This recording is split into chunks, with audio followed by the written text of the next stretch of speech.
So ವೀಕ್ಷಕರೇ, ಕಿಯಾ ಸೆರಸ್ drive review ನೋಡ್ತಾ ಇರ್ಬೋದು. ಸೊ ನಾವು ಆಟೋಮೆಟಿಕ್ ಟ್ರಾನ್ಸ್ಮಿಷನ್ ಡ್ರೈವ್ ಮಾಡ್ತಾ ಇರೋದು. ಸೊ ಪಿಕಪ್ ನೋಡ್ತಾ ಇರ್ಬೋದು ನಿಮ್ಗೆ ಯಾವ ರೀತಿ ಇದೆ ಅಂತ. ಸಖತ್ತಾಗಿ ಫುಲ್ ತೊಗೋತಾ ಇದೆ. ಸೊ ಮಸ್ತಾಗಿದೆ. ವಿತ್ ಸ್ಟೇರಿಂಗು ಅಷ್ಟೇ, ನಿಮಗೆ ಸ್ಟೇರಿಂಗ್ ಕಂಟ್ರೋಲ್ಸು ಅಷ್ಟೇ ತುಂಬ ಸಖತ್ ಸ್ಮೂತಾಗಿದೆ. ಸೊ ನೋಡ್ತಾ ಇರ್ಬೋದು. ವಿತ್ ಬ್ರೇಕಿಂಗ್ ಕಂಡೀಷನ್ ಅಂತೂ ಮಸ್ತಾಗಿದೆ. ಸೊ ನೋಡ್ಬೋದು ಯಾವ ರೀತಿ ಬ್ರೇಕ್ ಅಪ್ಲೈ ಆಗ್ತಾಯಿದೆ. ಸೊ ವಿತ್ ಇದರಲ್ಲಿ ಇದು ನಾವು ಗಾಡಿ ಡ್ರೈವ್ ಮಾಡ್ತಾ ಇರೋದು ಬಂದು ಟಾಪ್ ಎಂಡ್ ಆಗಿರೋದ್ರಿಂದ ವಿತ್ ಅಡಾಸ್ ಫೀಚರ್ಸ್ ಕೂಡ ಇದೆ ಇದರಲ್ಲಿ. ಸೊ ನೋಡ್ತಾ ಇರ್ಬೋದು ಪಿಕಪ್ ಯಾವ ರೀತಿ ಇದೆ, ಮತ್ತು ಸಸ್ಪೆನ್ಷನ್ ಅಂತೂ ಮಸ್ತಾಗಿದೆ. ಸೊ ನಿಮಗೆಲ್ಲ ಸಣ್ಣ ಪುಟ್ಟ ಹಂಪ್ಸ್ಗಳಲ್ಲಿ ಆಗಲಿ ಅಥವಾ ಗುಂಡಿಗಳಲ್ಲಾಗಲಿ ಏನಾರು ಬಿಟ್ಟರು ನಿಮ್ಗೆ ಅಷ್ಟೊಂದು ಫೀಲ್ ಆಗೋದಿಲ್ಲ.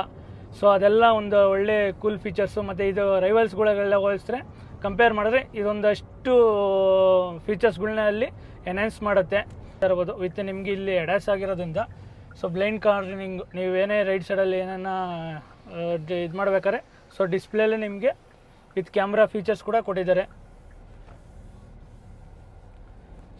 ಸೊ ನೋಡ್ಬೋದು ಯಾವ ರೀತಿ ಪಿಕಪ್ ತೊಗೊಳುತ್ತೆ ಗಾಡಿ ಅಂತ. ಸೊ ಸ್ಟೇರಿಂಗ್ ಅಂತೂ ನಿಮಗೆ ಹೆವಿ ಸ್ಮೂತ್ ಇದೆ. ಸೊ ಡ್ರೈವ್ ಮಾಡೋಕ್ಕಂತೂ ಸಖತ್ ಮಜಾ ಕೊಡುತ್ತೆ. ಸೊ ನೋಡ್ತಾ ಇರ್ಬೋದು ನಿಮಗೆ ತುಳಿದ ತಕ್ಷಣ ಗಾಡಿ ಯಾವ ರೀತಿ ಪಿಕಪ್ ತೊಗೋತಾ ಇದೆ.